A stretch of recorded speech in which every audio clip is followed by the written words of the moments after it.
Hello friends, उम्मीद करता हूँ आप सभी स्वस्थ होंगे और अपने अपने जीवन में मस्त होंगे।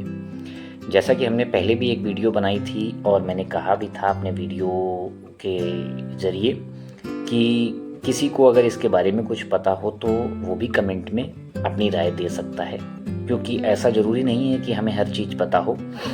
और ये नई प्रॉब्लम्स जब आती हैं तो चार आदमियों से डिस्कस किया ही जाता है। तो मैं अपने वीडियो में ज़्यादातर आप लोगों से डिस्कस करता रहता हूँ। अभी एक समस्या आ रही थी कि यूपीपीसीएल बिजली विभाग की तरफ से पहले स्मार्ट मीटर लगाया गया, उसके बाद उसको जब जैसे मेरे यहाँ सोलर लगा हुआ है तो उसको नेट मीटर में कन्वर्ट किया गया। उसके बाद वो अभी हफ्ता 10 दिन से प्रीपेड में कन्वर्ट कर दिया गया।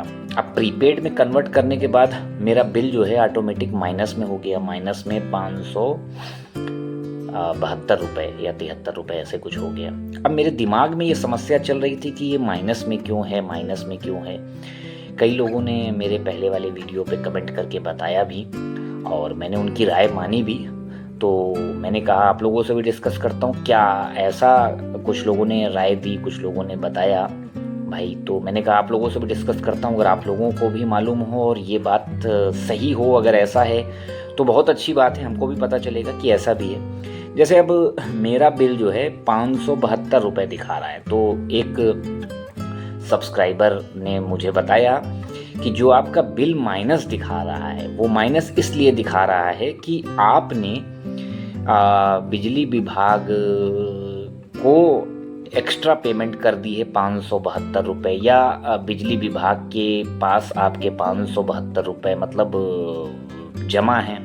जब आपका अगला बिल आएगा तो वो 572 रुपये लेस हो जाएगा। लेकिन मेरे को ये चीज़ उन्होंने बताई तो, लेकिन मेरे को ये दिमाग में खटक रहा था, ऐसा वैसे क्या हो सकता है कि माइनस में 572 रुपये है तो क्या मतलब मेरे दिमाग में तो यही आ रहा है कि माइनस में 572 रुपये मुझे देना है, मुझे जमा करना है। लेकिन एक दिमाग में ये भी बात आ रही है कि मेरा बिल तो उतना था नहीं, मेरा बिल तो उतना था नहीं, जितना था मैंने पूरा जमा कर दिया, उसके बाद ये माइनस क्यों आ रहा है। और माइनस आ रहा है तो क्यों आ रहा है, कहाँ से आ रहा है, मुझे समझ में नहीं आ रहा।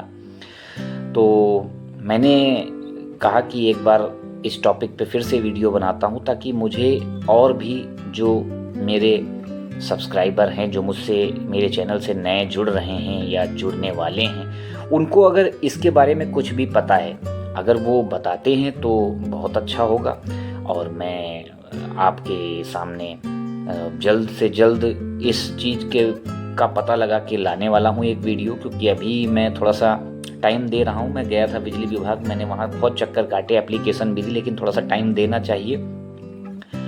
हो सकता अभी ये प्रोसेस नया आया है तो उनको भी कुछ ना समझ में आ रहा हो भी सकता।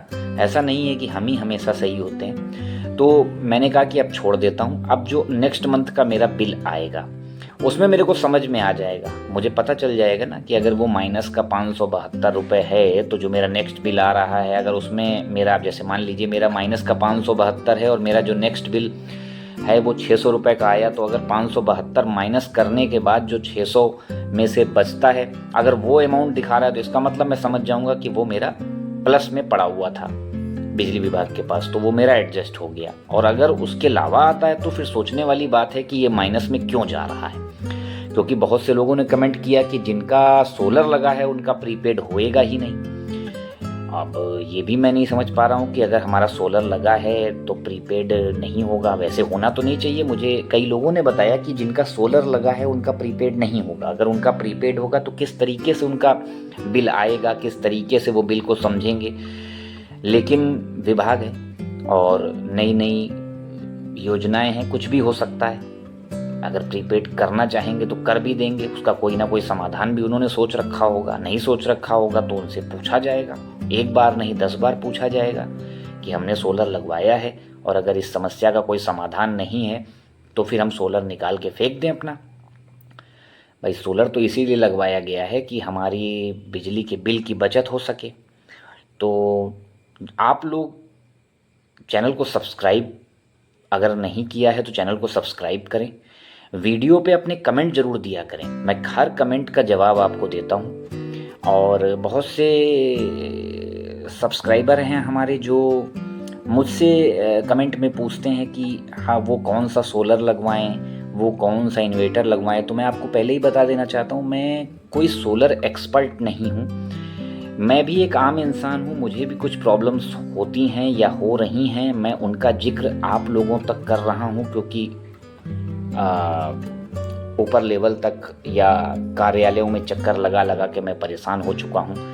तो फिर मैंने सोचा कि जनता जनार्दन से बड़ा कोई नहीं है, तो आप तक वो मैं पॉइंट्स डिस्कस करता हूँ। और सोलर के बारे में जानकारी, हाँ आप जब कोई सवाल पूछते हो तो मैं उसको सर्च करके बता ज़रूर सकता हूँ, लेकिन मैंने पहले भी बोला है अपने वीडियोस में कि सोलर आप कोई सा भी लगाएं, कहीं से भी लगाएं, लेकिन अच्छे वेंडर और अच्छे डिस्ट्रीब्यूटर के पास जाएं, उन्हीं से लगवाएं। सोलर किसी भी कंपनी का ख़राब या अच्छा नहीं होता है, ये डिपेंड करता है कि आपके यहाँ कौन डिस्ट्रीब्यूटर है, कौन सा वेंडर लगा रहा है और वो क्या स्टॉक लगा रहा है, क्या वो क्वालिटी लगा रहा है।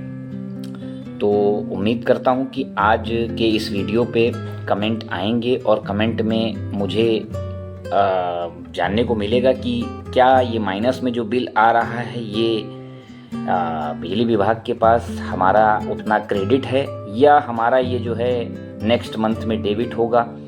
तो आप लोगों से उम्मीद करता हूँ कि आप लोग जो है कमेंट में अपना जवाब ज़रूर देंगे और ऐसे ही सपोर्ट बनाए रखिए। चैनल को सब्सक्राइब नहीं किया है तो चैनल को सब्सक्राइब कीजिए, वीडियो को लाइक कीजिए और एक बार फिर से आप सभी को धनतेरस की विशेष बधाइयाँ। कोशिश ये कीजिए कि ज़्यादा से ज़्यादा लोगों तक वीडियोस को शेयर कीजिए और इस चैनल से जुड़िए। तो तब तक के लिए जय राम जी की